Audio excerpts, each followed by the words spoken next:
नारायण नारायण नारायण नारायण। 11 फरवरी। भाई, अपने को कुछ हल्का करो। गृहस्थ आश्रम धन्य है। कलकत्ता में संभवतः भुवल का हाउस में ये प्रवचन हुए और बहुत ही अद्भुत प्रवचन महाराज के थे। उन्हीं प्रवचनों में से आज का पृष्ठ है। प्रसंग विशेष में महाराज श्री दान की महिमा बताएंगे। मैंने इस बात को यहाँ कई बार रखा है कि मनुष्य में लोभ वृत्ति प्रधान है, इसलिए ब्रह्मा जी ने भी मुख्य रूप से दान का ही उपदेश किया मनुष्यों को। क्रूरता भी है मनुष्यों में, तो ऐसा नहीं मानना चाहिए कि दया का उपदेश सिर्फ व्यक्तियों के लिए था, वो भी हम लोगों के लिए है। जितने अंश में हमारे जीवन में निष्ठुरता है, क्रूरता है, दया नहीं है, वहाँ दया एक देवी संपत्ति है। और दमन, इंद्रियों का दमन, तो ये तो भले देवताओं को भोग ज़्यादा उपलब्ध है, इसलिए वो बेचारे भोगी हैं, पर मनुष्य भी धर्म अर्थ काम और मोक्ष, तो काम पुरुषार्थ जो है ये तो भोग प्रधान ही तो है, पर धर्म के नियंत्रण यानी इंद्रियों का संयम हो। तो दान की जो महिमा बताई गई है उसको विशेष रूप से आज के पृष्ठ में लिया है। वहाँ मूल प्रवचन में यज्ञ, दान, तप सबके ऊपर प्रकाश डाला है महाराष्ट्र ने। हमारे वेदों में मूल संहिता में ही ऐसे मंत्र आते हैं जिनमें कहा गया है कि हमारे जीवन में रुकावट डालने वाली 4 बड़ी भारी दीवारें, तुम्हारे जीवन में कोई बड़ी अड़चन आ गई है, उसको पार करो। तो अब 4 दीवारें आवश्यक नहीं है कि सबके लिए हैं, पर कोई न कोई दीवार किसी न किसी के लिए मुख्य रूप से है। और बाकी 3 दीवारें जो हैं वो गौण रूप से हैं। चारों दीवारें जरूर हैं, पर उसमें कोई एक दीवार जो है वो बहुत ही ज़्यादा तकलीफ दे रही है, तो उसको पार करो। अब वेद की मूल संहिता में जब ये बात आई है तो वेद ही बता रहा है कि कैसे पार करना है। पहली दीवार है अश्रद्धा। तो अश्रद्धा आपके जीवन में सबसे बड़ी रुकावट है। उसको कैसे पार करें? श्रद्धा के द्वारा पार करो। तो श्रद्धा जो है वो सत्संग जब हम करेंगे तो उसमें हमको बहुत सारी बातें जानने को मिलेगी और उसी में धीरे धीरे हमारे में श्रद्धा जो है वो जागृत होगी। दूसरी है अनृत अर्थात झूठ। झूठ की 4 दीवारी को सत्य के द्वारा पार करो। बार बार वैदिक सनातन धर्म में सत्य पे इतना जोर है कि सत्य से बढ़कर और कुछ नहीं। तो ये जो झूठ वाली दीवार है उसको सत्य के द्वारा पार करना है। तीसरी है क्रोध। क्रोध को कैसे पार करें? क्षमा के द्वारा क्रोध पर विजय प्राप्त करो। अभी ज्ञान के साधन जो आनंद वृंदावन में परम पूज्य महाराज की कृपा से प्रसंग चल रहा है, तो वहाँ पर भी अहिंसा को जब ज्ञान का साधन गिनाया तो भगवान ने तुरंत उसके बाद कहा शांति। शांति यानी क्षमा। सामने वाला हमारे ऊपर कुछ कर रहा है गलत, तो शत्रु भाव आ जाता है। तो हमारे हृदय में भी बदला लेने की भाव, कोई कितना ही सत्संगी क्यों न हो, भाई बिना हमारे किसी अपराध किए वो हमारे पे हमारा अपमान कर रहा है, हमारे वो पीठ भी दिया समझ लो, तो हम कैसे छोड़ेंगे। अब देखिए वो द्रौपदी का जो प्रसंग है, उसको घसीट के लाया गया, क्या क्या नहीं किया कौरवों ने, तो अब वो बदला लेने का भाव है। आज भी दमयंती के उसमें आवेगा। दमयंती के साथ जो हुआ है, तो वो प्रार्थना कर रही है ठाकुर जी से कि हमारे शत्रुओं के, यानी राजा पुष्कर ने नल को हरा दिया। ये बात अलग है कि नल में कली प्रवेश कर गया तो वो सब कथा यहाँ सुनाने से मतलब नहीं है, पर वो जो बदले की भावना है तो वो नहीं जाती है, तो वो हिंसा, वो भी एक हिंसा है।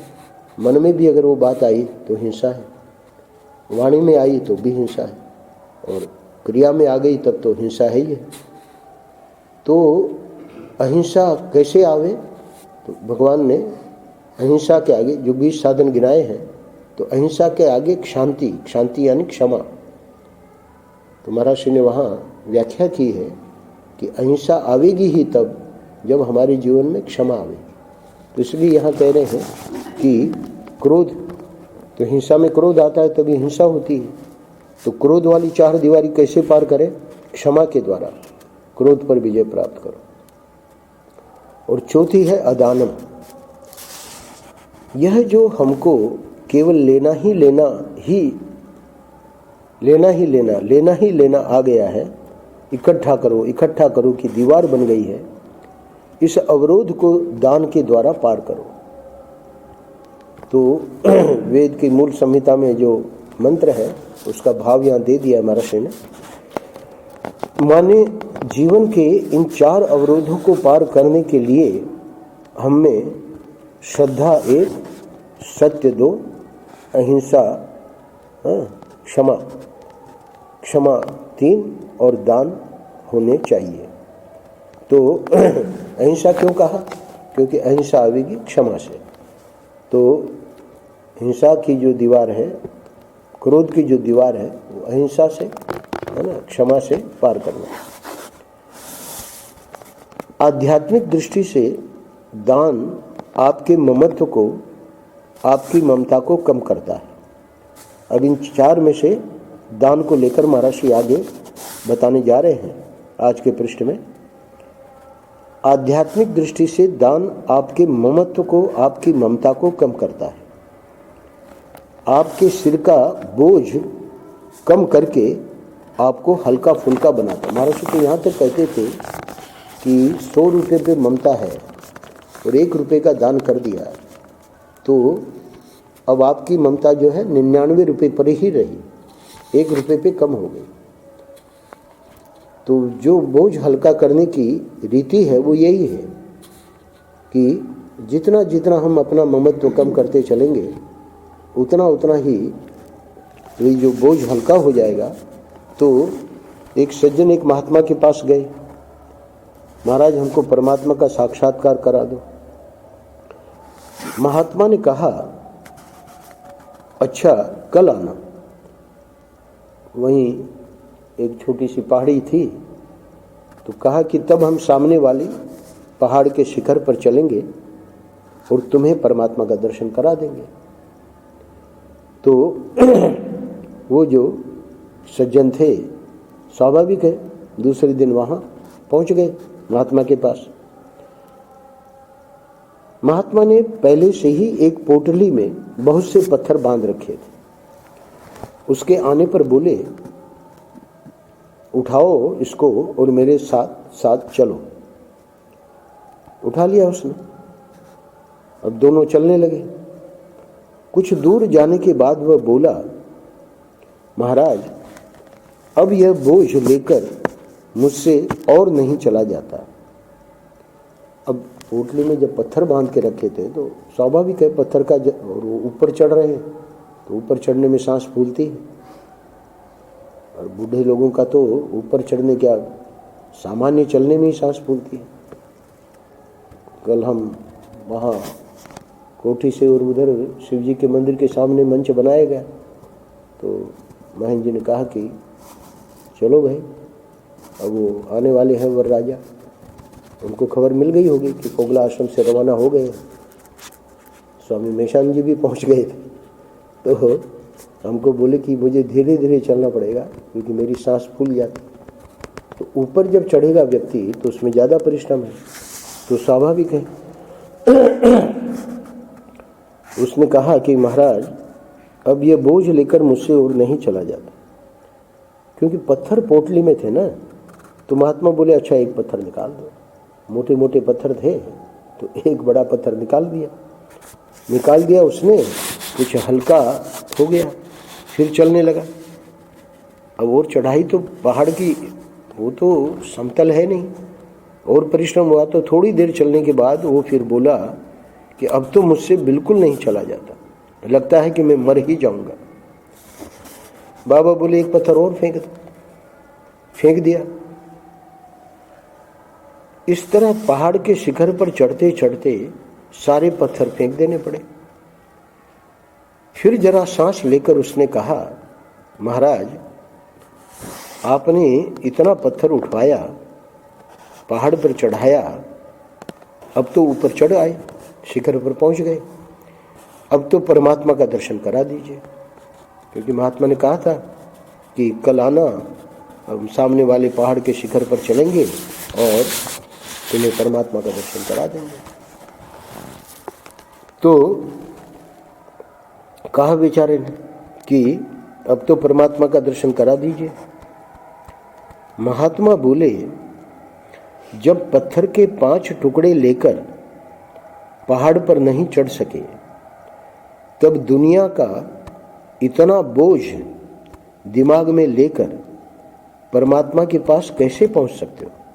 महाराज ने अन्यत्र बताया है कि यात्री था, उसके पास पोटली थी। अब पोटली में जो भी रहा हो तो थोड़ा सा ध्यान का शौकीन था, तो सोचा कि यहाँ जंगल है, थोड़ा सा बैठ के ध्यान लगा ले। पोटली रख दी बगल में, ध्यान लगाने बैठा। अब वो ध्यान लगे ही नहीं, क्यों बार बार ध्यान जाए कि पोटली है ना बगल में रखी है, तो बड़ा मुश्किल है। तो उन्होंने महात्मा बोले कि जब पत्थर के 5 टुकड़े लेकर पहाड़ पर नहीं चढ़ सके, तब दुनिया का इतना बोझ दिमाग में लेकर परमात्मा के पास कैसे पहुंच सकते हो।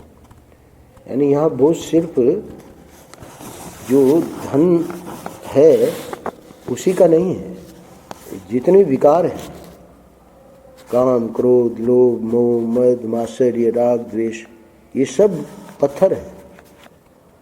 उपमा आज की कथा में जो पत्थर की दी है, तो महात्मा को कहना पड़ा कि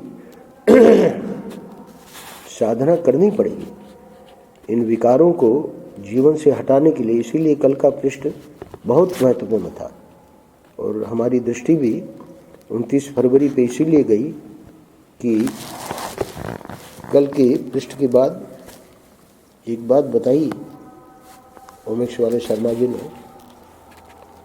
उन्होंने कहा कि ये मोनो एक्ट है, यानी एक ही व्यक्ति सब कर रहा है, ठाकुर जी सब कर रहे हैं। तो एकादश स्कंद के एकादश अध्याय में एकादश श्लोक में वहाँ ये मूल में बात आई। तो आज मैंने देखा वो प्रसंग, तो वहाँ 11, 12, 13 3 श्लोकों का महाराज ने एक साथ अनुवाद किया है, और फिर 2 श्लोकों के बाद 14, 15 के बाद वहीं पे 16वां और 17वां जो 2 श्लोक हैं, वही इसी महीने के अंतिम दिन यानी 29 फरवरी 2019 में तो 29 नहीं है, पर यानी 29 फरवरी के दिन का पृष्ठ वही है जो हम अब करने जा रहे हैं। तो कहने का अर्थ ये है कि ठाकुर जी की कृपा देखिए, कल प्रणय गीत में ठाकुर जी ने कैसे कृपा करके और ऐसी दृष्टि खींची कि उसका जो पर्यवसान है वो ज्ञान की पराकाष्ठा है। वही जो श्लोक हैं 11 से लेके 17 तक, तो 16वां और 17वां 29 फरवरी के उसका शीर्षक है श्री उड़िया बाबा जी महाराज के प्रिय 2 श्लोक।